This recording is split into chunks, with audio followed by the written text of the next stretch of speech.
এই উম্মতের নারীদের জন্যই নবী সাল্লাল্লাহু আলাইহি ওয়াসাল্লাম 4টা কাজের সুসংবাদ দিয়েছেন। 4টা কাজ করতে পারলেই জান্নাতের যে কোনো দরজা দিয়ে ইচ্ছা তারা প্রবেশ করতে পারবে। বাসায় গিয়ে এই হাদিসটা শুনিয়ে দিয়ে। 1 নাম্বার, তারা যদি 5 ওয়াক্ত নামাজ পড়তে পারে, 5 ওয়াক্ত নামাজ টাইম টু টাইম পড়তে পারে। 2 নাম্বার, তারা যদি রমজান মাসে সওম রাখতে পারে।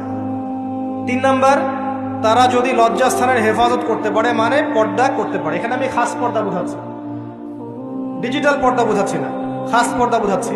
পোশাক এমন হবে না যেটা পরলে শরীরের কাঠামো বোঝা যায়, এমন পোশাক চলবে না। পোশাক এমন হবে না যেটা পরলেও বাইরে থেকে ভিতরের অঙ্গ দেখা যায়।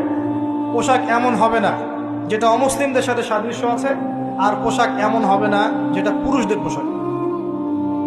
তারা যদি তাদের লজ্জাস্থানকে হেফাজত করতে পারে। আর 4 নাম্বার, যদি স্বামীর আনুগত্য করতে পারে।